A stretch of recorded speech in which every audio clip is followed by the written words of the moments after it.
মান তারাকা সালাতা মুতাআম্মিদা ফাকাদ বাইআত মিনহু যিম্মা।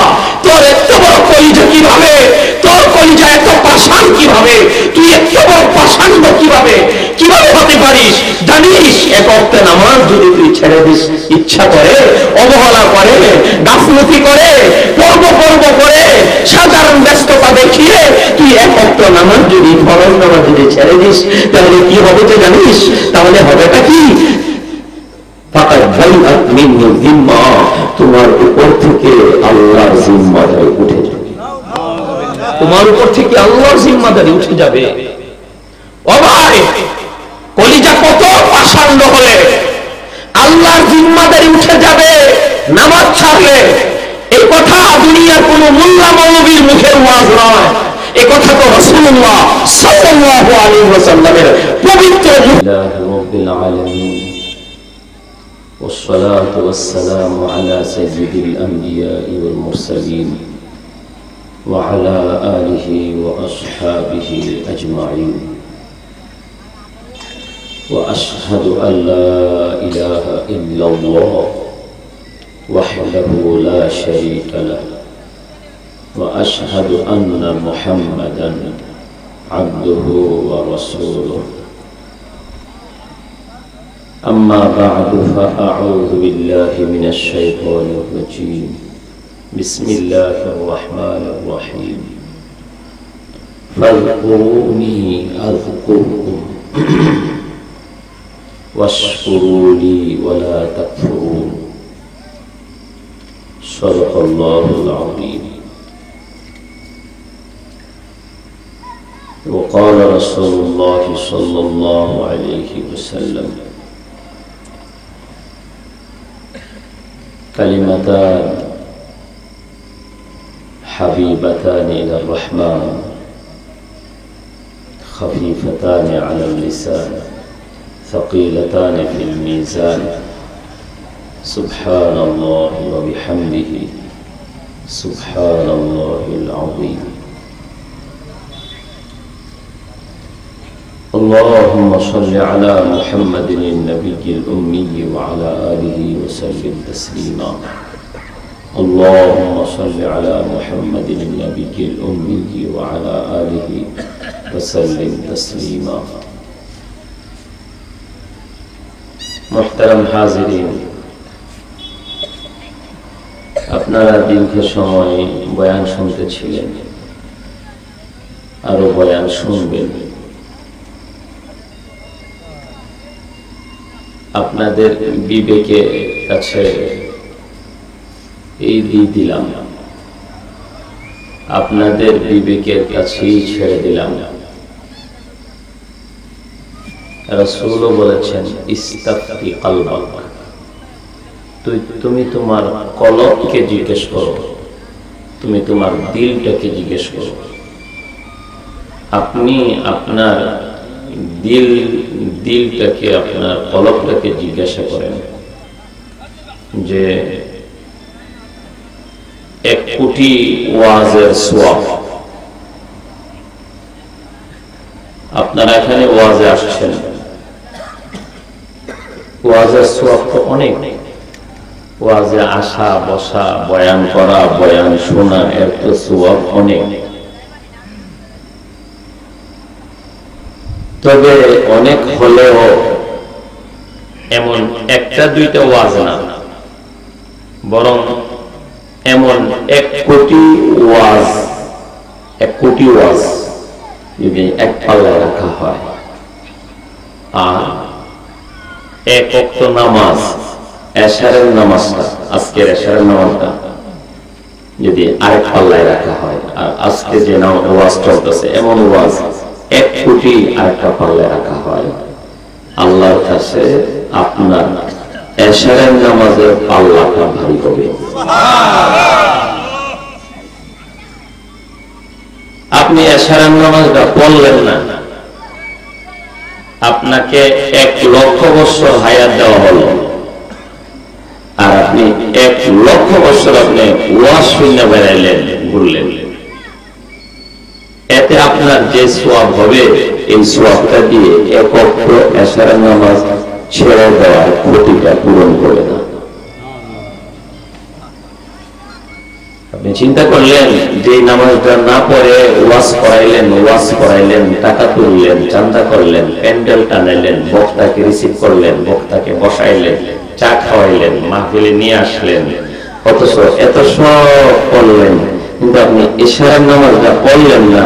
আপনি আপনার কত বড় ক্ষতিটা করলেন, যে ক্ষতিটা আপনাকে লক্ষ বছর হায়াত দিল, এই ক্ষতিটা পূরণ করার মতো না।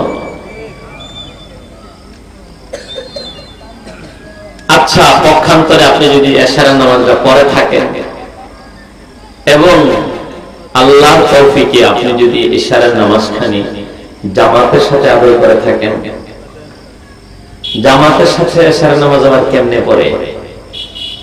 জামাতের সাথে নামাজ কেমনে পড়ে? মানে মুখেও বলা লাগে না, শুধু ধ্যান করে যে এই এই এই ইশারার নামাজটা, ইশারার নামাজের ফরজটা এই ইমামের পিছনে আদায় করার নিয়ত করলাম। আমি তো বুঝাবার জন্য মুখ দিয়া বলছি, নামাজের নিয়ত মুখ দিয়া বলাও লাগে না, শুধু মনে মনে ধ্যান করলেই নিয়ত হয়ে যায়। নিয়ত শব্দের অর্থই হলো মনের সংকল্প। আপনি শুধু মনে মনে ধ্যান করছেন ইশারার নামাজের ফরজ এই ইমামের পিছনে আদায় করার নিয়ত করলাম, এটুকু ধ্যান করে আপনি আল্লাহু আকবার, এটুকু তো একটা মুসলমান পারে। যদি কোথাও বক্তব্য না করে থাকে তবু আল্লাহু আকবার এইটুকু তো একটা মুসলমান পারে। যত মূর্খই হোক, যত সাধারণ হোক, যত ইংরেজি শিক্ষিতই হোক, আল্লাহু আকবার এইটুকু তো বলতে পারে। একজন মুসলমান এই ধরনের ধ্যান খেয়াল করে ইশার নামাজের ধ্যান খেয়াল করে আল্লাহু আকবার বলে ইমামের পিছনে নামাজটা আরম্ভ করলো। এরপরে ধরে নেন যে আর কিছু জানেও না, পড়ছেও না, পারেও না, পড়েও না। এরপরে কি বলতে হবে? সুবহানাল্লাহি ওয়া বিহামদিহি ওয়া তাবারাকা ইসমুকা ওয়া তাআলা জাদ্দুকা ওয়া লা ইলাহা গায়রুক, এটা শিখছে না। এরপরে সূরা ফাতিহা আর অন্য কোন সূরা এগুলো শিখছে না। আর ইমামের পিছনে নামাজ পড়লে তো এগুলি পড়াও লাগে না, পড়তে হয় না, পড়া যাবে না।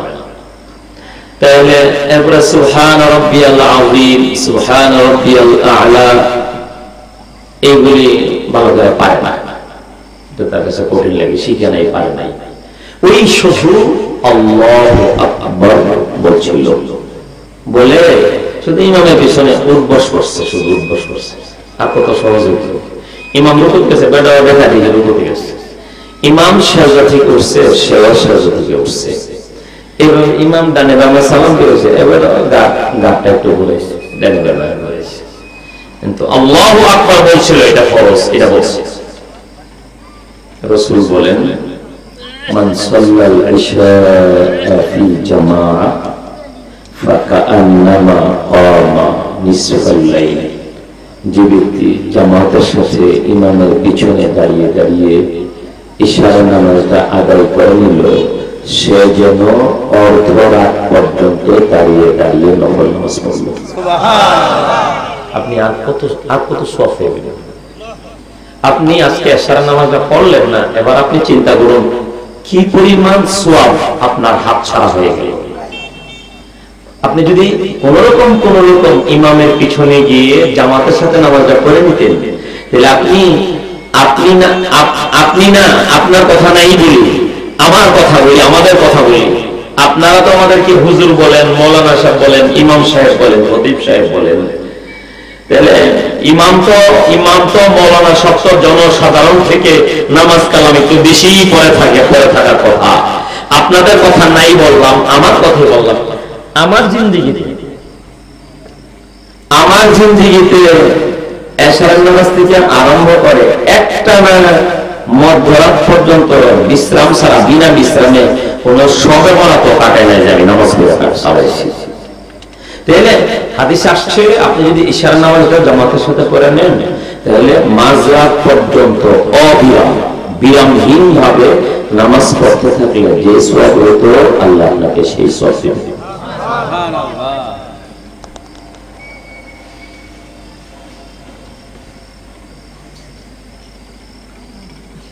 দেখেন না।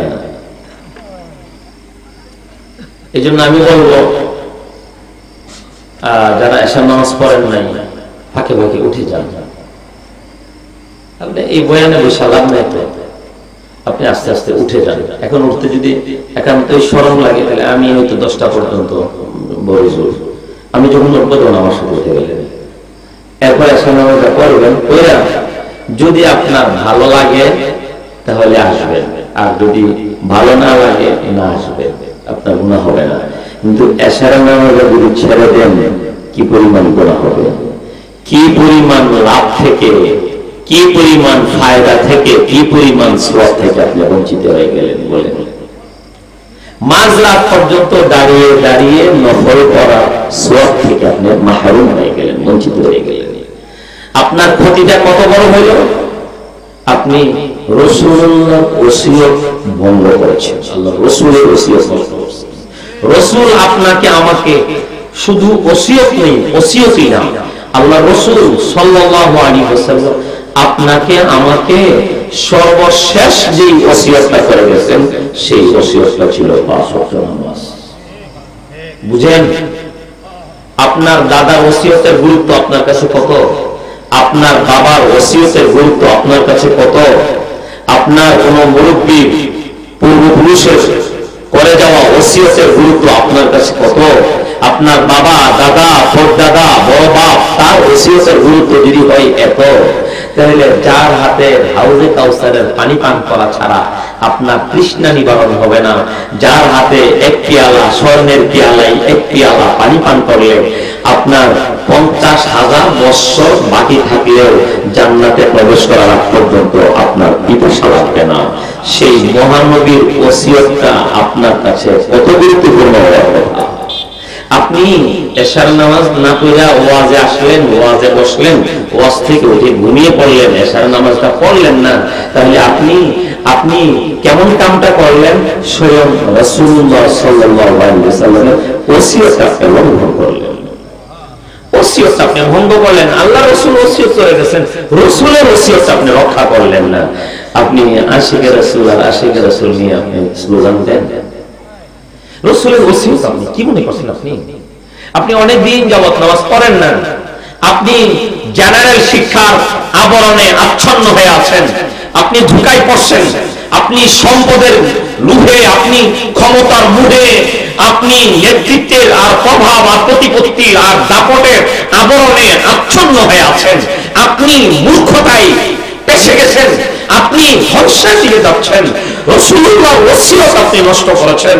যেখানে আল্লাহ রাসূল ওসিয়ত করতে গিয়ে বলিয়া মান তারাকা সালাতা মুতাআম্মিদা ফাকাদ বাইআত মিনহু যিম্মা, তোর এত বড় কলিজা কিভাবে, তোর কলিজা এত পাষাণ কিভাবে, তুই এত বড় পাষাণ্ড কিভাবে হতে পারিস? জানিস এক ওয়াক্ত নামাজ যদি তুই ছেড়ে দিস, ইচ্ছা করে অবহেলা করে গাফলতি করে পর্ব করে সাধারণ ব্যস্ততা দেখিয়ে তুই এক ওয়াক্ত নামাজ যদি ফরজ নামাজ যদি ছেড়ে দিস, তাহলে কি হবে তুই জানিস? তাহলে হবেটা কি? ফাকাদ বাইআত মিনহু যিম্মা, তোমার উপর থেকে আল্লাহর জিম্মাদারি উঠে যাবে, তোমার উপর থেকে আল্লাহর জিম্মাদারি উঠে যাবে। ও ভাই, কলিজা কত পাষাণ্ড হলে আল্লাহর জিম্মাদারি উঠে যাবে নামাজ ছাড়লে? এই কথা দুনিয়ার কোন মোল্লা মৌলবীর মুখের ওয়াজ নয়, এই কথা তো রাসূলুল্লাহ সাল্লাল্লাহু আলাইহি ওয়াসাল্লামের পবিত্র মুখে নিঃসৃত বাণী। কলিজা কত পাষাণ্ড হলে রাসূলুল্লাহর এত বড় কথা, এত বড় ভয়ঙ্কর কথার পরও এশারের নামাজ না পড়ে ওয়াজে বসে থাকে? কেমনে পারে একটা মুসলমান নামাজ কেমনে ছেড়ে দেয়? নামাজটা কেমনে ছেড়ে দেয় মুসলমান? এশার নামাজ না পড়ে কেন ওয়াজে চান্দা দেয়? এশার নামাজ পড়ে না কেন ওয়াজ করায়? এশার নামাজ পড়ে না কেন এই ফ্যাশনের ওয়াজ করায়, যেখানে বক্তাও নাটক করে, আর এই বক্তা কোন এলাকায় নামলে ওই এলাকার শ্রোতারাও নাটক করে। বক্তা নিয়ে এখন নাটক আরম্ভ হয়ে গেছে, তামসা আরম্ভ হয়ে গেছে। এই জন্য আমিও যে বক্তার কাতারে এর লাগি ওয়াজ হয় তেমন লজ্জা লাগে, কারণ আমি হলাম বক্তা, আর বক্তা হইল এলাকার জনগণের কাছে তামসার বস্তু। আমি হলাম এলাকা এইসব এলাকার মানে নিম্ন শ্রেণীর নিকৃষ্ট পদার্থ, একটা তুচ্ছ পদার্থ। কারণ আমার নিয়ে তামসা করে, কারণ আমি যে ওয়াজ হইয়া তামসা করি, আমি যা তামসা করি ঢেলে দে খাওয়াইয়া দে। কারণ এই বক্তা কোন এলাকায় গেলে মানুষও তামসা করে, আজকে খাওয়াইতে হইতেছে, আরেকজন পর না আজকে ঢেলে দিতে হইতেছে। এই শয়তান শয়তানি করে, মাহফিলে বসে শয়তানি করে, নাচে, গান্ধা গান্ধা। মানুষের রুচি কত গান্ধা হতে পারে। রাসূল কি আপনি কি ভাবতে পারেন সে বা তার মতো যেগুলি এই কি বলবো এইগুলি যা করে আপনি কি ভাবতে পারেন আমার দিনের নবী সাহাবায়ে কেরামকে নিয়ে বিষয় এইসব করছেন? আপনি কি আপনি আপনি আপনি বলবেন যে আমি তো আলেম না, আমি তো জানি না। আমি মানলাম আপনি আলেম না, আপনি তো একজন মুসলমান, আপনি তো কালিমা পড়ছেন, আপনি তো কালিমা শাহাদাত পড়ছেন, আপনি তো রাদিতু বিল্লাহি রাব্বা ওয়া বিল ইসলামি দীনা ওয়া বি মুহাম্মাদিন সাল্লাল্লাহু আলাইহি ওয়াসাল্লাম নাবিয়্যা। আপনি তো এই দোয়া পড়েন সকাল বিকাল, তো তিনবার এই দোয়া পড়েন। রাসূল বলেন এই দোয়া যদি সকাল বিকাল তিনবার করে পড়ো আর মারা যাও, হাসরের দিন আল্লাহ দিতেই থাকবে, দিতেই থাকবেন, দিতেই থাকবেন, যতক্ষণ তুমি খুশি না হইবা ততক্ষণ দিতেই থাকবে। আপনি তো বলেছেন রাদিতু বিল্লাহি রাব্বা, আল্লাহ আমি সন্তুষ্ট চিত্তে তোমাকে মেনে নিলাম রব হিসাবে, আমি ইসলামী দ্বীন, আল্লাহ আমি সন্তুষ্ট চিত্তে আমি মন থেকে মেনে নিলাম ইসলামকে ধর্ম হিসাবে, আমি মুহাম্মাদিন সাল্লাল্লাহু আলাইহি ওয়াসাল্লাম নবিয়্যা, আল্লাহ আমি মেনে নিলাম তোমার নবী মুহাম্মদকে সর্বশ্রেষ্ঠ এবং সর্বশ্রেষ্ঠ নবী হিসাবে। আপনি তো এটা মেনে নিচ্ছেন। আল্লাহ রাসূল বলেন তুমি যদি এই তিন কথা মেনে নাও, রাসূল বলেন আরবুল হাদিস নবীজি বলেন তুমি যদি এই তিন কথা মনে প্রাণে মেনে নাও, দাখালাল জান্নাহ, তাহলে আল্লাহর জান্নাতে তুমি প্রবেশ করবে। সুবহানাল্লাহ। রাদিতু বিল্লাহি রাব্বা ওয়া বিল ইসলামি দীনা ওয়া বি মুহাম্মাদিন সাল্লাল্লাহু আলাইহি ওয়াসাল্লাম নাবিয়্যা। رضيت بالله ربا وبالإسلام دينا وبمحمد صلى الله عليه وسلم نبيا. رضيت بالله ربا وبالإسلام دينا وبمحمد صلى الله عليه وسلم نبيا. সকালে তিনবার, বিকেলে তিনবার। রাসূল বলেন তুমি পড়বা, হাসরের ময়দানে তোমাকে আল্লাহ দিতে দিতে রাজি হয়েছে। এত পাইবা, এত পাইবা, এত পাইবা। আপনি তো হয়তো দোয়াটা অনেকে নাও পারতে পারেন, কিন্তু এই তিনটা কথা তো আপনারা মানেন, সবাই তো আমরা মানি। তাহলে আপনার বিবেকে আমি দিলাম, আপনার কাছে আমি আপনার বিচার দিলাম।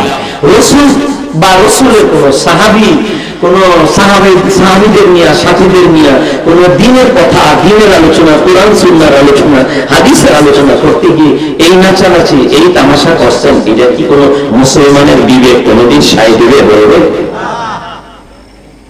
গেলাম না সেদিকে। ও ভাই, নামাজটা আপনি কেমনে ছেড়ে দিলেন? এশার নামাজটা না পড়া কেমনে বসেন? যেখানে আল্লাহ রাসূল বলছেন অর্ধরাত পর্যন্ত দাঁড়িয়ে দাঁড়িয়ে নফল করার সওয়াব পাওয়া যাবে যদি জামাতের সাথে পড়া যাবে। এশার নামাজ পড়ে আপনি ঘুমিয়ে গেছেন, এশার নামাজ পড়ে দেরি না করা নেই আল্লাহ রাসূলের সুন্নাত। সারা দুনিয়ার লক্ষ কোটি উলামায়ে কেরামের আমল এশার নামাজ পড়ে দেরি না করে ঘুমিয়ে যাওয়া।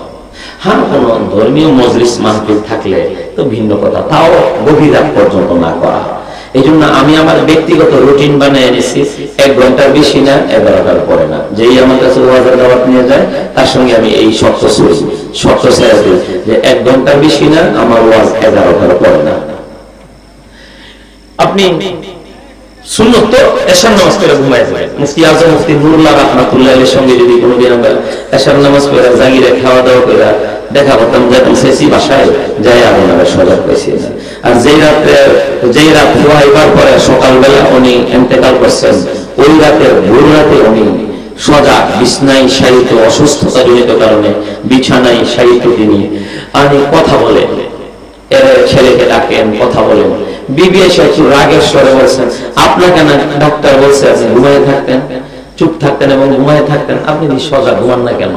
মুফতি নুরুল্লাহ সাহেব তার দুনিয়ার জিন্দেগি সর্বশেষ রজনীতে বিবিকে বলে উঠছেন তুই বলতেছেন আমি ঘুমাইতাম, আমার সারা জীবন তো এই সময়ে ঘুমায় অভ্যাস নাই। সারা জীবন এই শেষ রাত্রে সারাটা জীবনে শেষ রাত্রে তো ঘুমানো অভ্যাস নাই, আমি আজকে কেমনে ঘুমাবো। যেই ভোর রাতে তিনি জাগ্রত থেকে এই কথা বলছেন, কতক্ষণ পর ফজরের আযান দিচ্ছেন, ছেলেদেরকে ডেকে বলছেন আমাকে উঠাও, আমাকে বাথরুমে নিয়ে যাও, আমাকে রুজু করাও। ধরে ধরে ছেলেরা রুজু করে নিয়ে গেছে, তিনি কষ্ট করে রুজু করছেন, আবার ডাক দিচ্ছেন আমাকে ধরে নিয়ে যাও, নিয়ে বসাইছেন। তিনি হয়তো টুকির সাথে হেলান দিয়ে বসে বসে এক ছেলেকে ইশারা দিচ্ছেন তুমি নামাজ পড়াও, অন্য ছেলেকে নিজের সঙ্গে দাঁড় করাইছেন এক কাতারে, ফজরের নামাজের ছেলের সঙ্গে কাতার বাঁধছেন, আরেক ছেলেকে ইমামতির মুসল্লায় দাঁড় করাইছেন ইশারা দিয়ে। তিনি ফজরের নামাজ আপন নিজের পুতের পিছনে, ছেলের পিছনে ফজরের নামাজ জামাতের সাথে আদায় করতে গিয়ে যেই মওলাকে সেজদা করেছেন, এর কিছুক্ষণ পর ওই মওলা শুভ সাক্ষাতে মিলিত হয়ে গেছেন। দেখেন না আল্লাহ আল্লাহদের রাসূলুল্লাহর সঙ্গে আল্লাহ আল্লাহদের আমলের কি মিল।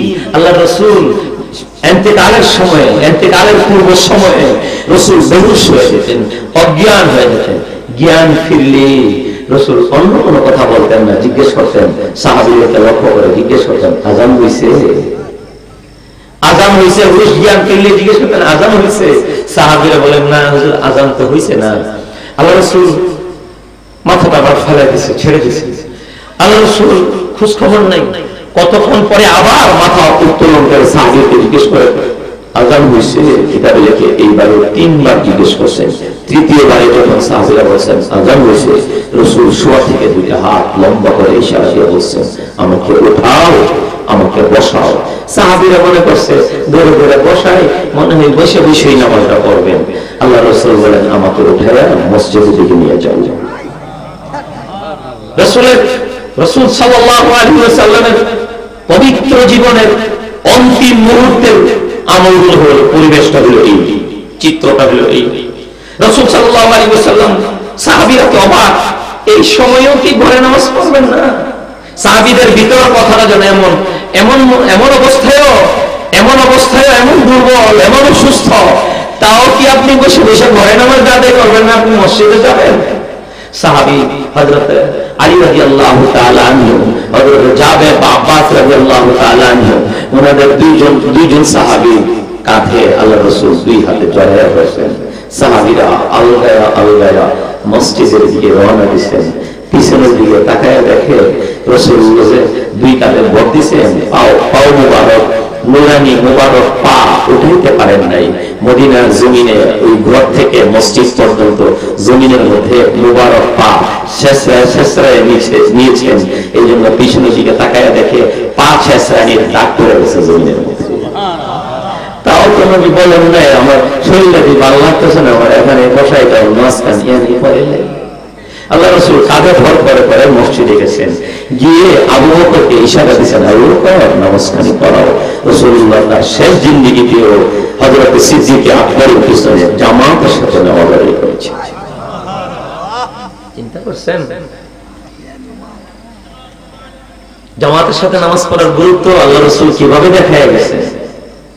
কাঁধে ভর করে যাওয়া লাগলেও জামাত ছেড়ে দিয়ে বসে থেকো না, জামাতের সাথে নামাজটা পাইবে। আল্লাহ রাসূল এবার কি বলেন, ওয়ামান সাল্লাল ফাজরা ফি জামাত ফাকান্নামা কামাল লাইলা কুল্লা। যে ব্যক্তি ইশারার নামাজ পড়ে ঘুমিয়ে গেল, সারাটা রাত দিব্য আরামে ঘুমাইল। আরে ঘুমো তো আল্লাহর নিয়ামত। আল্লাহর কত বান্দা আইসিইউর ভিতরে, কত বান্দা হাসপাতালের বেডে ব্যথার যন্ত্রণায় কাতরাইতেছে, কষ্ট করতেছে। একটু আগেও এক রোগী দেখে আসছি, আল্লাহ ওনাকে সুস্থতা দান করে। ও আমার ভাই, আল্লাহ আমাকে সুস্থ রেখেছেন, আল্লাহ আমাকে অগণিত অসংখ্য নিয়ামতের ভিতরে নিমজ্জিত রেখেছেন।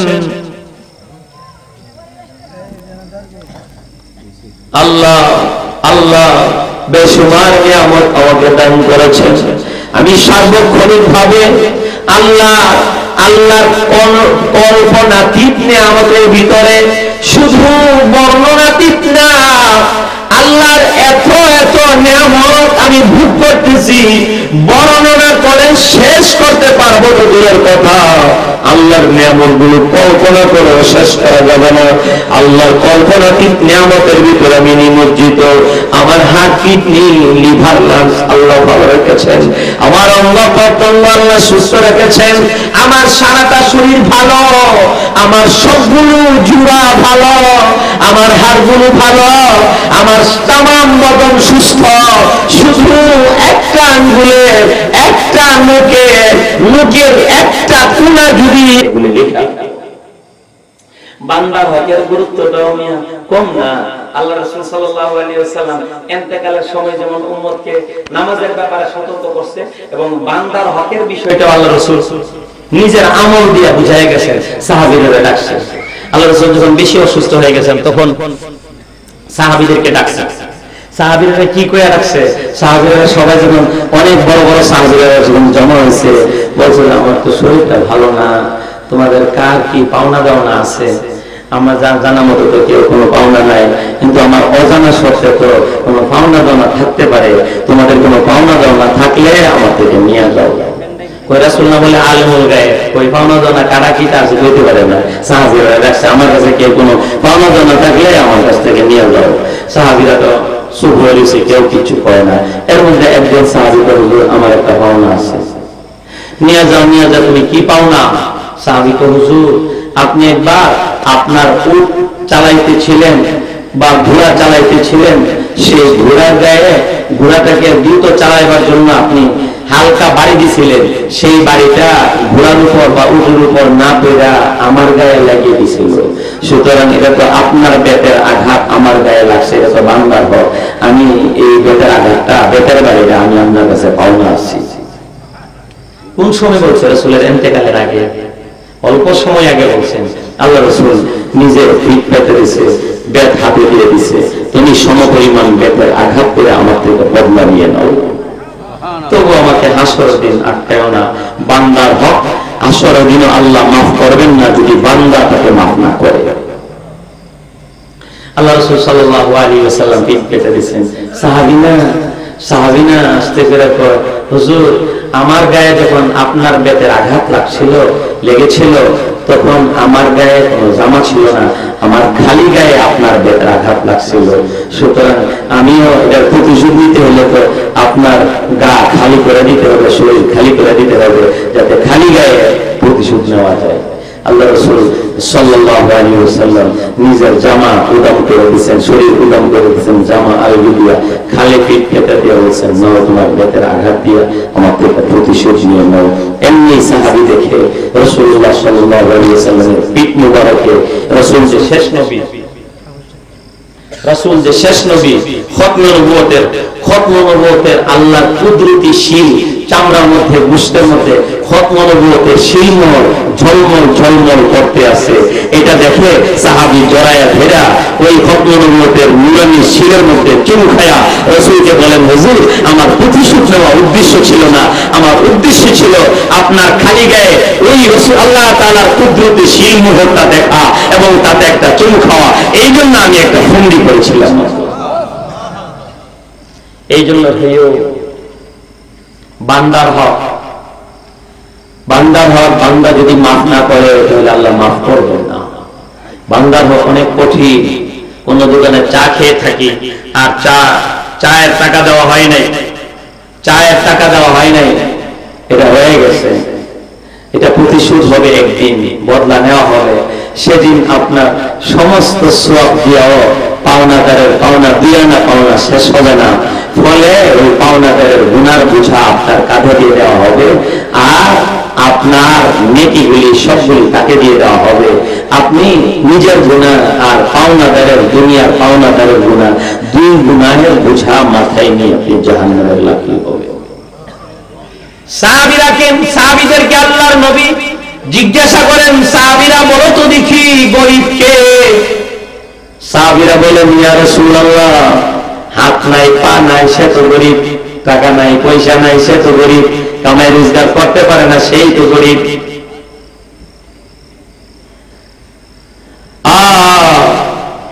আল্লাহর নবী সাল্লাল্লাহু আলাইহি ওয়াসাল্লাম বলেন, হইছে না, গরীব হইছে না।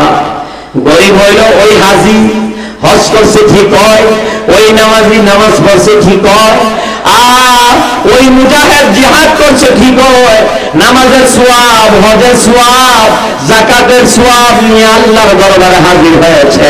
তবে পাওনাদারের পাওনা তার কাছে রয়ে গেছে, সে হইল গরীব। তার হজের সওয়াব, নামাজের সওয়াব, কোরআন তেলাওয়াতের সওয়াব, অন্যান্য আমলের সওয়াব দিয়েও পাওনাদারের পাওনা পরিশোধ হবে না, সেই হইল আসল গরীব। এই জন্য পাওনাদারের পাওনা পরিশোধ করব, 5 ওয়াক্ত নামাজ পড়ব, ফজরের নামাজ, ইশারের নামাজ, ফজরের নামাজ সহ 5 ওয়াক্ত নামাজ জামাতের সাথে পড়ব। আল্লাহ রাসূল সাল্লাল্লাহু আলাইহি ওয়াসাল্লাম হাদিসে ইরশাদ করেছেন, মা মিন মুসলিমিন ইয়াতাওয়াদ্দা, যে কোন মুসলমান ওযু করবে, ওযুটা কেমনে করবে? ফায়ুহসিনু ওযুআ, ওযুটা সুন্দর করে করবে, তৈতে দিলে করবে, আস্তে ধীরে করবে, ঘষে মেজে করবে, সুন্দর করে করবে, দুরুম দুরুম করে না, পানি ছিটায় মিটায় না, ঢিল মেরে মেরে পানি দিয়া না, কারো জন্য ক্ষতি না হয়, কারো জন্য কষ্ট না হয়, এমন ভাবে ধীরে ধীরে ঘষে মেজে চোখের কোনা, কনুই এগুলি ঘষে ঘষে আঙ্গুল খিলাল করে করে সুন্দর করে ওযুটা করবে। সুম্মা ইয়াকুম, এরপরে দাঁড়াবে, নামাজের মুসল্লায় দাঁড়াবে, ফায়ুসাল্লি রাকাতাইন, অতঃপর 2 রাকাত নামাজ পড়বে। 2 রাকাত নামাজ কোন নামাজ? এই হাদিসের ব্যাখ্যাকার উলামায়ে কেরাম বলছে এটা ফজরের 2 রাকাত সুন্নত নামাজ। ফজরের 2 রাকাত সুন্নত নামাজ সম্ভব হইলে যেই বাসায় যেই ঘরে ঘুমাইছেন ওযু করে ওই ঘরে নামাজ কাম পড়ে নেবেন, সুন্নত নামাজ পড়বেন। কোন সূরা দিয়ে পড়বেন এটাও হাদিস আছে, কুল ইয়া কুল হুয়াল্লাহ অথবা এই ধরনের ছোট ছোট সূরা দিয়া সুন্নত নামাজটা পড়বেন। আল্লাহ নবী বলেন, তুমি 2 রাকাত নামাজ সুন্দর ওযু দিয়া 2 রাকাত নামাজ পড়লা, ثم يقوم فيصلي ركعتين مقبلا عليهما بقلبه ووجهه, একাগ্রতার সাথে মনোযোগিতার সাথে 2 রাকাত নামাজ পড়লা, নবী বলেন ইল্লা ওয়াজাবাত লাহুল জান্নাহ, এই 2 রাকাত নামাজের উসিলা দিয়ে তোমার জন্য আল্লাহর জান্নাত ওয়াজিব হয়ে যাবে। সুবহানাল্লাহ, বলেন না আর কি চান? আল্লাহর জান্নাত ফজরের সুন্নাত দিয়ে ওয়াজিব হয়ে যাবে। এরপর আপনি রওনা দিলেন আপনার মহল্লার মসজিদের দিকে। আপনি যেই গটারে মসজিদ হিসাবে এলান করে লেছেন, ঘোষণা দিয়ে লেছেন, কয়ে লেছেন বা মসজিদ হিসেবে বানাই লেছেন, এটা আর আপনার বাড়ির মসজিদ রই নাই, এটা কাবা ঘরের একটা অংশ হয়ে গেছে। ধরে নেন এটা কাবা ঘরের একটা কোণা। আল্লাহ নবী বলেন, তুমি নামাজের টাইম হয়ে গেলে পরে পাক সাফ ফিরান ফিন্দা, ফিরান পায় না গ্রামের মানুষ, ফিরানটা ফিন্দা পাক সাফ কাপড়টা কইরা বাসায় ওযুটা কইরা তুমি তোমার মহল্লার মসজিদ দিকে রওনা দিছো। আল্লাহর দপ্তরে ধরে নেওয়া হবে, লেখা হয়ে যাবে যে তুমি যেন ইহরামের চাদর পরিধান করে খানায় কাবা তওয়াফ করার জন্য রওনা দিলে। দেখেন না আপনার এলাকার মসজিদে নামাজ পড়ার কিছু। আচ্ছা, ওযু করো, নামাজের জন্য যা আগে ওযু করলাম, ওযুর ব্যাপারে আরে কতগুলি হাদিস। আল্লাহ রাসূল বলেন, ওযু যে করলা, ওযু করতে গিয়ে যে হাতটা ধুইলা, হাত ধোয়া পানিটা যে হাতের আঙ্গুল ভাইয়া জপে থাকলো, আবু দাউদ শরীফের হাদিসে আসছে এই আঙ্গুল দিয়ে ঝরে যাওয়া পানির সঙ্গে হাত দিয়া যে গুণাগুলি আছে, এই গুণাগুলি পানির সঙ্গে ঝরে পড়ে চলে। রাসূল বলে আমার ভাঙ্গে ভাঙ্গে একটা একটা করে পড়ছে। আল্লাহ রাসূল বললেন, চেহারা যখন উযু করতে গিয়ে চেহারা ধুইবা, তখন এই চেহারা বেয়ে পানি যখন থুতনি বেয়ে ঝরবে, তখন তোমার চেহারা দিয়ে যত সগীরা গুনাহ হয়েছে এইগুলি তোমার এই পানির সাথে ঝরে পড়ে যাবে। আমি তো বলি, চেহারা দৌত করার সময় মনে মনে যদি তওবা করে নাও যে এই চেহারা দিয়ে আর গুনাহ করবা না, তাহলে তোমার চেহারা দৌত করার সময় ভিতরে যদি তওবাও থাকে, তাহলে এই পানির সাথে সগীরা গুনাহ এবং কবিরা গুনাহ ঝরে পড়ে সাফ হয়ে যাবে। রাসূল বলেন, পাও ধুইবা, পাওয়ার গুনাহ ঝরবে, যেটা পাওয়ার পানির সাথে ঝরে পড়ে যাবে। হাত্তা সারা নাকিয়ান মিনাল যুনুব, তোমার ওযু শেষ, তোমার গুনাহ সাফ সুতরা হয়ে গেছে। কাইফা তা'রিফু উম্মাতাক মিন বাইনিল উমাম মিন উম্মতি নূহ ইলা উম্মাতিক। আল্লাহর নবীকে সাহাবীরা জিজ্ঞাসা করেছেন, ইয়া রাসূলুল্লাহ, ইয়া হাবিবাল্লাহ, হাসর ময়দানে এত উম্মত যেখানে, কোটি কোটি মানুষ যেখানে, সাদা কালো, খাটো বেঁটে লম্বা, মোটা চিকন কত কিসিমের দুনিয়ায় মানুষ, সমস্ত মানুষ যখন এক ময়দানে, সমতল ময়দান, উঁচা নেচা নাই, পাহাড় টিলা নাই, কোন এলাকার ভাগ নাই, বিশাল ময়দান। ওয়াইদাল আরদু মুদ্দাত, হাসরের দিন জমিনটাকে চামড়ার মতো টেনে টেনে লম্বা করা হবে, সম্প্রসারিত করা হবে। এই পৃথিবী আরো অসংখ্য গুণ বড় হয়ে যাবে, সম্প্রসারিত হয়ে যাবে। তাও গোটা পৃথিবীতে একটু জায়গাও খালি থাকবে না, মানুষ আর মানুষ থাকবে। এত কোটি কোটি কোটি কোটি মানুষের মাঝে ইয়া রাসূলুল্লাহ, আপনি আপনার উম্মতকে চিনবেন কেমন করে? কাইফা দারিবু উম্মাতাকা মিন বাইনি উম্মতি নূহ ইলা উম্মতি, সেই হাজার হাজার বছর আগের নবী নূহ আলাইহিস সালামের উম্মত থেকে আপনার উম্মত পর্যন্ত এত কোটি কোটি মানুষের ভিতরে আপনি আপনার উম্মতকে চিনবেন কিভাবে? কেমন করে আপনার মুহাম্মদী উম্মতের মুহাম্মদিয়াকে আপনি চিনবেন? আল্লাহ নবীকে সাহাবীরা জিজ্ঞাসা করার পরে আল্লাহ নবী বলেন, হুম কুরুম মুহাজ্জালুনা মিন আসারিল ওযু, তারা যে ওযু করত, 5 ওয়াক্ত নামাজের জন্য ওযু করত, ওযুর হালাতে ঘুমাইবার জন্য ওযু করত, ওযুর হালাতে সবসময় থাকার জন্য ওযু করত। মান দাওয়া মালাল ওযু মাতা শাহীদা, আল্লাহর নবী বলেন, যে ব্যক্তি সবসময় ওযুর হালাতে থাকার চেষ্টা করবে, বাথরুমে গেলে বেরোয় আবার ওযু করে নিবি, প্রস্রাব করলে আবার বেরোয় ওযু করে নিবি, ওযু চলে গেলে আবার তাড়াতাড়ি ওযু করে নেওয়ার চেষ্টা করবে। এইভাবে সবসময় যে ব্যক্তি ওযুর হালাতে থাকবে, সে সাধারণ বিছনায় পড়ে মারা গেল, হাসর ময়দানে শহীদের মর্যাদা নিয়ে আল্লাহর দরবারে হাজির হবে। সাহাবীরা যখন জিজ্ঞাসা করলেন, কাইফা তারিফু উম্মাতাকা মিন বাইনি উম্মতি নূহ ইলা উম্মতি, নবী গো, নূহ আলাইহিস সালামের উম্মত থেকে আপনার পর্যন্ত এত কোটি কোটি মানুষ, এত মানুষের ভিতর থেকে আপনি আপনার উম্মতকে চিনবেন কেমন করে? আল্লাহর নবী বলেন, আমার সাহাবীরা শুনো, দুনিয়ার জীবনে আমার যে উম্মত 5 ওয়াক্ত নামাজের জন্য ওযু করেছিল, কোরআন তেলাওয়াতের জন্য ওযু করেছিল, খানে কাবা তওয়াফ করার জন্য ওযু করেছিল, আর ওযুর হালাতে ঘুমাবার জন্য ওযু করেছিল, ওই ওযুর অঙ্গগুলো হাসর ময়দানে আল্লাহর কুদরতি নূর দ্বারা চমকাইতে থাকবে, ঝলমল ঝলমল করতে থাকবে।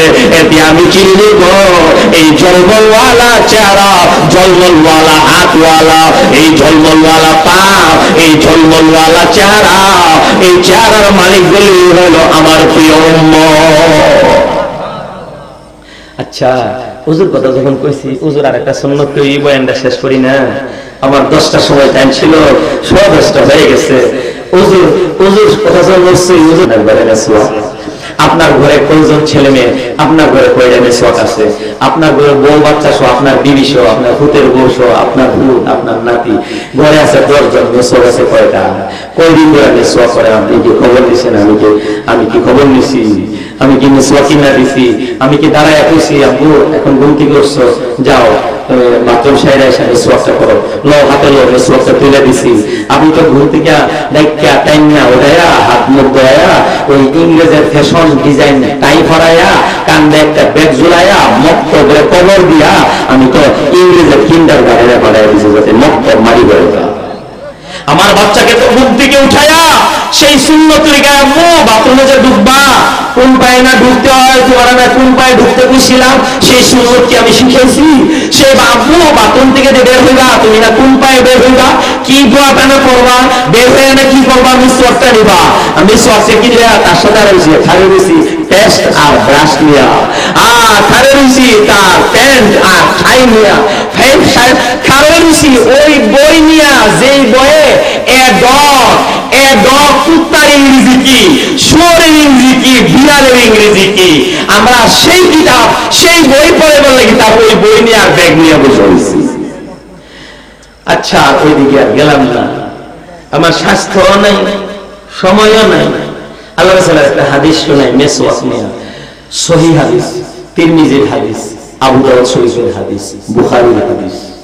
আল্লাহ রাসূল সাল্লাল্লাহু আলাইহি ওয়াসাল্লাম বলেন, আসওয়াকু মাতহারাতুন লিল ফাম ওয়া মারদাতুন লির-রাব।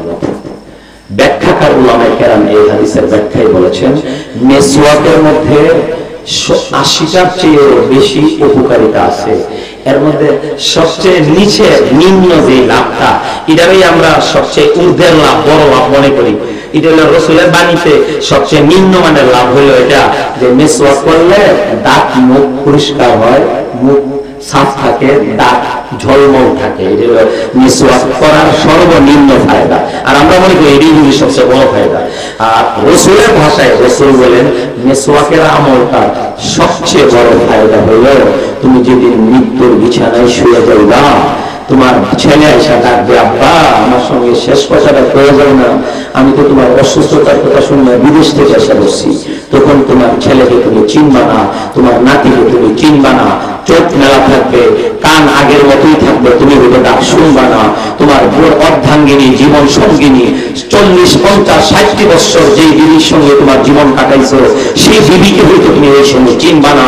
তোমার মুখে তুমি গ্লাস ভরে পানি পান করছো জীবনে, কত হাজার হাজার গ্লাস, সেদিন তোমার আঙ্গুলের মাথায় শাহাদত আঙ্গুলটা দিয়া এক আঙ্গুলের মাথায় 1 ফোঁটা লেগে থাকা পানি তোমার মুখে দেওয়া হবে।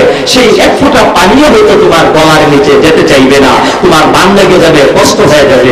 ওই মুমূর্ষ অবস্থায় তুমি যে দুনিয়ার জিন্দেগিতে মিসওয়াকের সুন্নতের উপর আমল করেছিলা, রাসূল বলেন আল্লাহ তোমার এই আমলের উসিলায় ওই মুমূর্ষ সময়ে আল্লাহ তোমাকে কালিমায়ে শাহাদাত স্মরণ করায়া দিবে। আসওয়াকু মাতহারাতুন লিল ফাম ওয়া মারদাতুন লির-রাব। ঈমান নিয়ে মরণের একটা আমল হলো মিসওয়াক। মিসওয়াক যত সহকারে সুন্নত হিসেবে মিসওয়াক করো, তাহলে দুনিয়া থেকে ঈমান নিয়ে যেতে পারবা। ঈমান নিয়ে যাইবা আমার মাতা ওয়া হুয়া ইয়ালামু আন্নাহু লা ইলাহা ইল্লাল্লাহ দাখালাল জান্নাহ। একজন মুসলমানের, একজন ঈমানদারের সবচেয়ে বড় স্বপ্ন, একজন ঈমানদারের আল্লাহর দরবারে সবচেয়ে বড় চাওয়া, সর্বশেষ চাওয়া, সবচেয়ে বড় পাওয়া, সর্বশেষ পাওয়া, আল্লাহ আমি তোমার কাছে সর্বশেষ এবং সবচেয়ে বড় যেটা চাই সেটা হলো ঈমান চাই। আমি যেন দুনিয়া থেকে যাওয়ার সময় ঈমান নিয়ে যেতে পারি। ঈমান নিয়ে যাওয়ার একটা আমল হলো মিসওয়াক। সালাতুন বিসওয়াকিন আফজালু মিন 75 সালাতান বিগাইরি সিওয়াকিন। সনদের দিক থেকে দুর্বল হলেও ফজিলতের হাদিস দুর্বল সনদে বর্ণনা করা যায় আছে। আল্লাহর নবী বলেন সালাতুন বিসওয়াকিন আফজালু মিন 75 সালাতান বিগাইরি সিওয়াকিন। এক ওয়াক্ত নামাজ মিসওয়াক সহ ওযু দিয়ে, এক ওয়াক্ত নামাজ মিসওয়াক ছাড়া ওযু দিয়ে 75 ওয়াক্ত নামাজের চেয়ে বেশি সওয়াব। আল্লাহ তাআলা আমাদের সকলকে এই কথাগুলোর উপর আমল করার তৌফিক দান করেন। 5 ওয়াক্ত নামাজ জামাতের সাথে পড়া, ওযু সুন্দর করে পড়া, মিসওয়াক পরিবারের সবাইকে করাইবার তৌফিক দান করেন। উলামাদের জামাতের সাথে ও ভাই ফিতনার জমানা, বাদুরের বড় হুজুর রাহমাতুল্লাহ বলতেন বৃষ্টির মতো আখির জমানায় বৃষ্টির মতো ফিতনা। এখন তাবলীগ জামাতে যে নতুন ফিতনা দেখা দিচ্ছে, দেখেন সারা দুনিয়ায় শান্তিপূর্ণ তাবলীগ চলতেছিল, সারা দুনিয়ায় এই আমল চলতেছিল। একজন মানুষ, একটা ব্যক্তি, এই মাওলানা সাদ, তিনি এতদিন কিছু বললেন না, কিছুই বললেন না। এতদিন পরে উনি এই দুই একটা ব্যতিক্রম মাসআলা, কেমন মাসআলা, যে মাসআলার ব্যাপারে মক্কা মদিনার ইমাম সহ সারা দুনিয়ার সমস্ত উলামায়ে কেরাম একমত। শুধু মাওলানা সাদ অথবা সাদ সাহেবের মতো 1-2 আরো আছে কিনা জানা নাই। এই মাওলানা সাদ শুধু সারা দুনিয়ার সমস্ত উলামায়ে কেরাম এবং মক্কা মদিনার ইমাম সাহেবদের বিরুদ্ধে উনি চলে গেছেন। এই জন্য ভাইও আমি অশালীন ভাষায় আমি কিছু বলতে চাই না, আমি শুধু অনুরোধ জানাতে চাই উলামাদের জামাত সারা দুনিয়ার দারুল উলুম দেওবন্দ বলেন, হাটহাজারী মাদ্রাসা বলেন, আমি একজন আলেম, আমি হয়তো দুনিয়া লোভী হইতে পারি, আমার কোন বদামত থাকতে পারে, পুরা উলামাদের জামাতই যদি আপনার কাছে খারাপ হয়ে যায় তাহলে ইসলাম থাকবে কাদের দ্বারা? ইসলামের সেই উলামায়ে কেরামের ব্যাপারে তো আল্লাহর নবী বলে গেছেন আমার উলামারা হলো আম্বিয়াদের উত্তরসূরি। তোমরা যদি দ্বীনের উপর থাকতে চাও তাহলে উলামাদের সঙ্গে থাকতে হবে, উলামাদের থেকে পৃথক হবে, উলামাদের থেকে বিচ্ছিন্ন হবে।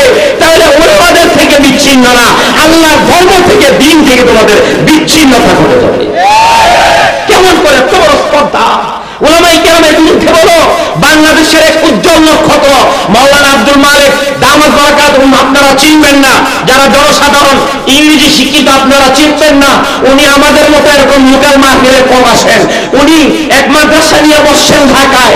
উনি বানাইতে চান এই জমানার শীর্ষ আলেম বানাইবার মেহনতে উনি ওই ফ্যাক্টরিতে কাজ করেন, ওই ময়দানে কাজ করেন।